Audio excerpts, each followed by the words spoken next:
Welcome back to city news.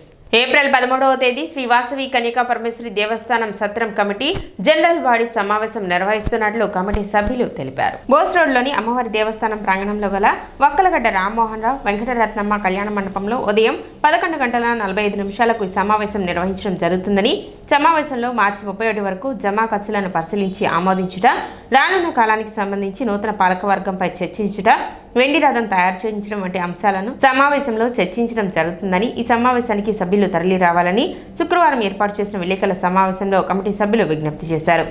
ఈ వాసవి కన్యకా పరమేశ్వరి దేవస్థానం committee యాక్చువల్గా schedule ప్రకారం అయితే టైం అయింది కాబట్టి ఇప్పుడు జనరల్ బాడీ వేయడానికి 2 సార్లు నిర్ణయించుకొని అది అనివార్య కారణాల వల్ల వాయిదా పడింది. మరి ముఖ్యంగా ఏంటంటే ఈ యొక్క జనరల్ బాడీ మీటింగ్కి అనువుగా రేపు 30వ తారీఖు పెడదామంటే ఉగాది అయింది, 6వ తారీఖు పెడదామంటే శ్రీరామనవమి అయింది. అందువల్ల 13వ తేదీ ఆదివారం, ఏప్రిల్ 13వ తేదీ ఆదివారం ఉదయం 10 గంటలకి మన దేవస్థానం జనరల్ బాడీ మీటింగ్ నిర్వహించడానికి నిర్ణయించబడింది. ఇప్పటి వరకు జరిగినటువంటి జమా ఖర్చులు ఆమోదించుట, నూతన పాలకవర్గం నిర్ణయించే నిమిత్తం ఏంటనే దాని గురించి మనం నిర్వహించుకోవాల్సి ఉంది. ఆ ప్రకారంగా రేపు జరిగేటువంటి 13వ తేదీ ఏప్రిల్ 13 ఆదివారం రోజున ప్రతి ఒక్క దేవస్థానం జనరల్ బాడీ సభ్యుడు ఖాళీ ఉంచుకొని ఆ రోజు తప్పనిసరిగా ఇచ్చేవాల్సిందిగా కోరుతున్నాం. మీ అందరికీ కూడా 2-3 రోజుల్లోనే నోటీసులు ఇష్యూ చేయడం కూడా జరుగుతుందని కూడా ఇందు మూలంగా తెలియజేస్తున్నాము.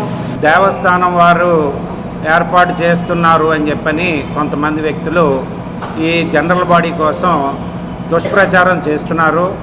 చాలామంది అమాయకంగా మమ్మల్ని ఏ రోజు పెట్టారండి అని చెప్పేసి అడగడం జరుగుతూ ఉంది. మేము వారికి అందరికీ కూడా మేము పెట్టేది కాదు, అది దేవస్థానం తరపు తొందరలోనే డేట్ నిర్ణయిస్తామని చెప్పడం జరిగింది. పెద్దల చేత నిర్ణయించుకుని ఏప్రిల్ 13వ తారీఖున ఆదివారం నాడు సర్వసభ్య సమావేశం జరపడానికి దేవస్థానం తరపు నిర్ణయించడం జరిగింది. కాబట్టి ఈ దేవస్థానం సభ్యులు సర్వసభ్యులు ఎవరూ కూడా ఎటువంటి కన్ఫ్యూజను లేకుండా చక్కగా ఆ రోజున మీరందరూ కూడా అటెండ్ అవ్వగలరని కోరుతున్నాము. పట్టణంలో హోలీ పండుగ వేడుకలు ఘనంగా జరిగాయి. కులమతాలకు అతీతంగా బంధువులు, స్నేహితులు, శ్రేయోభిలాషులు ఒకరికొకరు రంగులు చల్లుకొని పండుగ శుభాకాంక్షలు తెలుపుకున్నారు.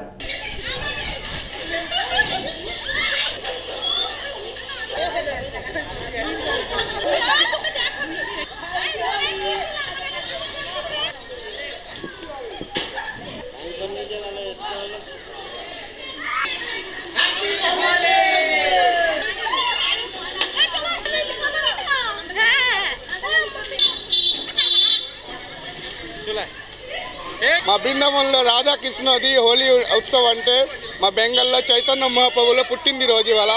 అందుకని బెంగాల్ అందరూ ఒక్కసారి వచ్చి అందరు ఎక్కడ హోలీ ఆడుతున్నారు. మనం అందరు బెంగాలీ సరదాగా హోలీ రోజు హోలీ పండుగ చేసుకుంటున్నాను.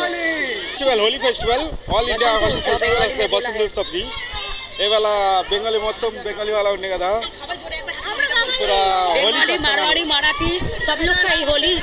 పట్టణ గంగానమ్మపేట తిరుపతమ్మ గుడి వద్ద తోట వంశీ ఆధ్వర్యంలో జనసేన పార్టీ 12వ ఆవిర్భావ దినోత్సవం సందర్భంగా మజ్జిగ పంపిణీ ఏర్పాటు చేశారు. ఈ సందర్భంగా పవన్ కళ్యాణ్, నాదెండ్ల మనోహర్ చిత్రపటాలకు పాలాభిషేకం నిర్వహించారు. ఈ కార్యక్రమంలో జనసేన కార్యకర్తలు పోతురాజు, అఖిల్, రాకేష్, కరీముల్లా, జగదీష్, రామార్జున్, బాజీ, సాయి చరణ్, నాగేంద్ర, భరత్, వంశీ తదితరులు పాల్గొన్నారు.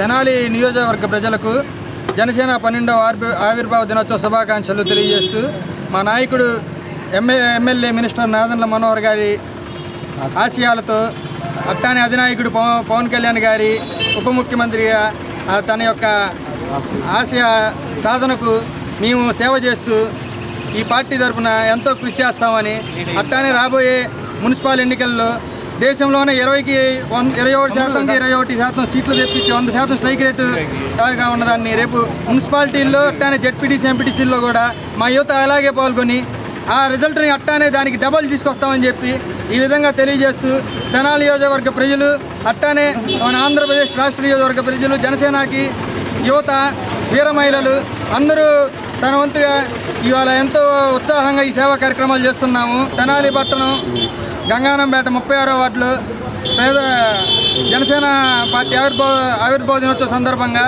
మద్యం పంపిణీ చేస్తున్నాము. మద్యం షాపులు, బార్లు, లైసెన్స్దారులు ప్రభుత్వ నిబంధనలతో పాటు సమయపాలన పాటించాలని Guntur excise deputy commissioner K Srinivas అన్నారు. శుక్రవారం కొత్తపేటలోని ప్రొహిబిషన్ అండ్ ఎక్సైజ్ కార్యాలయంలో ఆయన మద్యం షాపులు, బార్లు లైసెన్స్దారులతో సమావేశం నిర్వహించారు. ఈ సందర్భంగా వారికి పలు సూచనలు చేశారు. ప్రభుత్వ నిబంధనలకు అనుగుణంగా మద్యం విక్రయాలు జరపాలని, నిబంధనలను ఉల్లంఘించినట్లయితే అటువంటి వారిపై కేసులు నమోదు చేపడతామని చెప్పారు. ఖచ్చిత సమయపాలన పాటించాలని, చట్టరీత్యా వ్యాపారాలు చేసుకోవాలని ఆయన సూచించారు. సమావేశంలో గుంటూరు జిల్లా ప్రొహిబిషన్ అండ్ ఎక్సైజ్ అధికారి K Arunakumari, assistant excise superintendent EM Babu, Tenali excise inspector Venkatachalam తదితరులు పాల్గొన్నారు. బార్ కానీ A4 షాపు లైసెన్సీదారులు ఎక్కడైనా బయట ఎక్కడైనా తాగి కానీ ఇది చేస్తే, నిన్న ఒకరోజు 2 జిల్లాల్లో మేము క్రాస్ చెక్ చేసి దాదాపు మొత్తం 96 కేసులు నమోదు చేశాము. వాటిలో 6 బయట తాగి నియమ నిబంధనలకు విరుద్ధంగా ఉన్న వాళ్ళని 96 మందిని అరెస్ట్ చేయడం జరిగింది. అలాగే అంతకుముందు 10వ తేదీన 72 కేసులు బయట షాపుల్లో పర్మిట్ రూమ్ లేని చోట ఎక్కడైతే బయట తాగుతున్నారో 6 బయట అంటే ఓపెన్ డ్రింకింగ్ వాళ్ళని కానీ బెల్ షాపులు కానీ నిర్వహించిన వాళ్ళని కేసులు నమోదు చేసి వాటిని కూడా కేసులు నమోదు చేసి చేయడం అయింది. ఇవి ముఖ్యంగా ఈ 2 జిల్లాలకు సంబంధించి క్రైమ్ డేటా చెప్తున్నాం. అలాగే ఇప్పుడు సమావేశంలో A4 షాపుల వాళ్ళని కానీ, టు బి బార్ లైసెన్స్దారులను కానీ నియమ నిబంధనల మేరకు నడుచుకోవాలని, సమయ వేళలు పాటించాలని, వాళ్ళకి ఎక్సైజ్ చట్టం ప్రకారము వ్యాపారం చేసుకోవాలని, అలా చేయని ఎడల కేసులు నమోదు చేయబడతాయని చెప్పి తెలియజేయడం అని చెప్పి ఈ సందర్భంగా మీకు తెలియజేస్తున్నాం. తెనాలిలో వీధి కుక్కల స్వైర విహారం చేసి పలువురిపై దాడికి దిగాయి. నాజర్పేటకు చెందిన బంగారం షాప్ యజమాని అప్పారావుపై షరాబ్ బజార్లో వీధి కుక్కలు దాడి చేయగా, అదే బజార్లోని శ్రీనివాసరావు అనే మరో వ్యక్తిపై వీధి కుక్కలు దాడి చేశాయి. తెనాలి ప్రభుత్వ ఆసుపత్రిలో బాధితులు చికిత్స పొందుతున్నారు.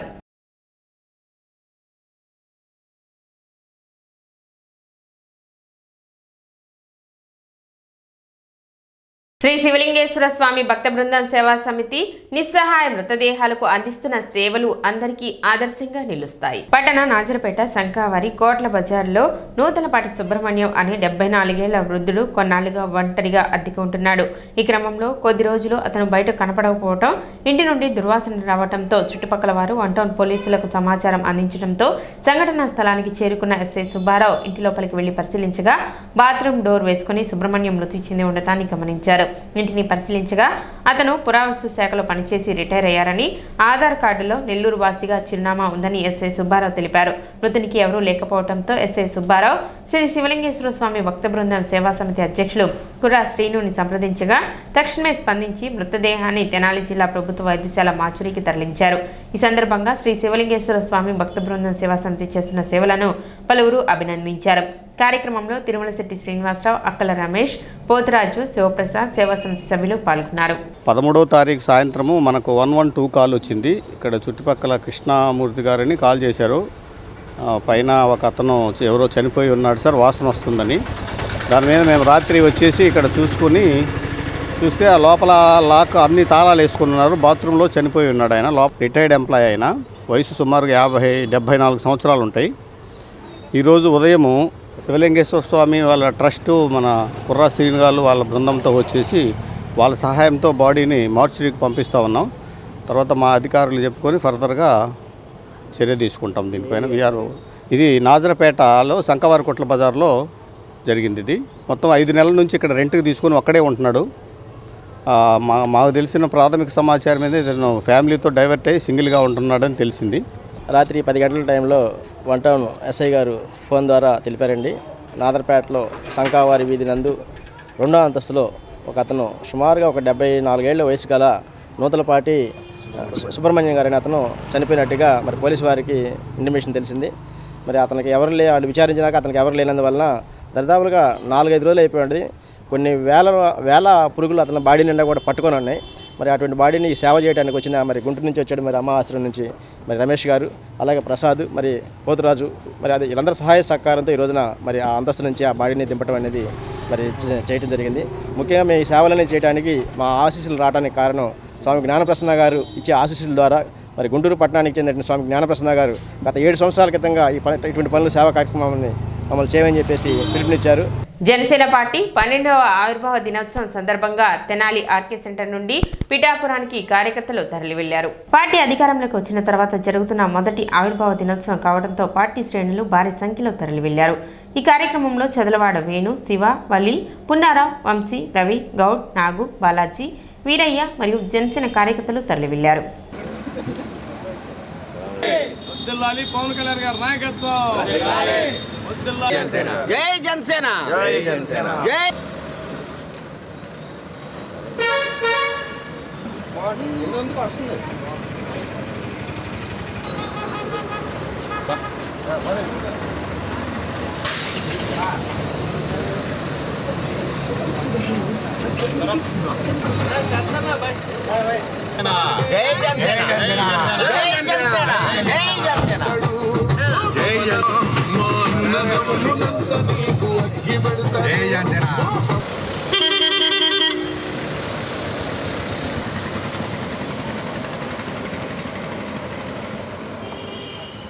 ఈరోజు జనసేన పార్టీ 12వ ఆవిర్భావ దినోత్సవం సందర్భంగా పిఠాపురంలో జరిగే కార్యక్రమానికి తెనాలి నుంచి మా ఆర్కే సెంటర్ సభ్యులు, మిగతా తెనాలిలో ఉన్న మా తోటి జన సైనికులు అందరం కలిసి పిఠాపురం బయలుదేరుతున్నాం.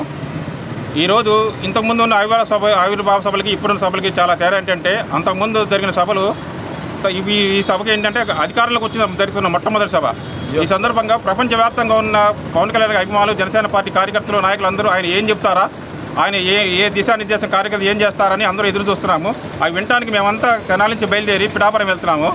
ఆయన విని ఆయన ఆశయాలు, ఆయన చెప్పిన సిద్ధాంతాలని ఫాలో అయ్యి జనసేన పార్టీని ప్రజల్లో మమేకం కావడానికి ఏం చేయాలో దానికి మేము కూడా ముందు తీసుకెళ్తామని తెలియజేస్తూ మాకందరూ సహకరించిన ఇక్కడ సభ్యులందరికీ ధన్యవాదాలు చేస్తున్నాను. Thank you. జనసేన పార్టీ 12వ ఆవిర్భావ దినోత్సవానికి తెనాలి నియోజకవర్గం నుంచి మేము జన సైనికులు అందరం ఇక్కడి నుంచి బయలుదేరి ఎంతో ఆనందంతో ఈరోజు ఆవిర్భావ దినోత్సవం పాల్గొనడానికి వెళ్తున్నాము. ఎన్నో కష్టాల నుంచి, ఎన్నో సమస్యల నుంచి ఈ పార్టీ పుట్టింది. ఈ ఆవిర్భావ దినోత్సవం వస్తుంది అంటే మన పక్షమే కాదు, ప్రతిపక్షం కూడా ఎదురు చూస్తుంది పవన్ కళ్యాణ్ గారు ఏం మాట్లాడతారా అని. ఈ విజయోత్సవాల్లో ఆయన ఏం చెప్తారు, ఏం మార్గదర్శకాలు ఇస్తారు, ఎలా మన పార్టీని బలోపేతం చేసుకోవాలి అనే మార్గదర్శనం కోసం ఎదురు చూస్తూ ఆయన సందేశాన్ని వినడానికి మేమందరం బయలుదేరి వెళ్తున్నాము. డాబా మీద నుండి పడి పెయింట్ కార్మికుడు మృతి చెందిన ఘటన శుక్రవారం చోటు చేసుకుంది. పాండురంగపేటకు చెందిన కొండూరు సాయి కుమార్ చెంచుపేటలో ఓ భవనంలో పెయింట్ వేస్తూ తాడు తెగి 3 అంతస్తుల నుండి కింద పడి అక్కడికక్కడే మృతి చెందాడు. మృతదేహాన్ని పోస్ట్ మార్టం నిమిత్తం ప్రభుత్వ ఆసుపత్రికి తరలించారు. సిటీ న్యూస్ ముగించే ముందు ముఖ్యాంశాలు మరోసారి.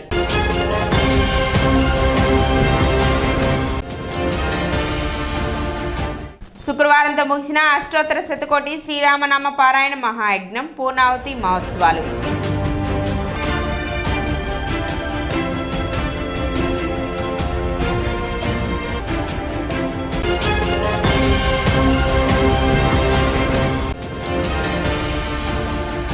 పట్టణంలో ఘనంగా హోలీ పండుగ వేడుకలు.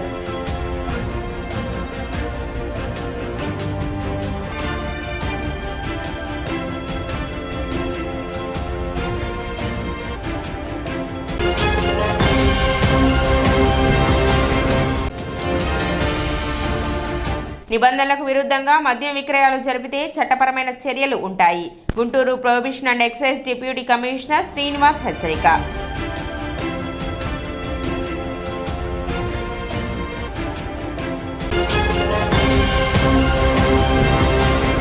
సిటీ న్యూస్ ఇంతటితో సమాప్తం. నమస్కారం.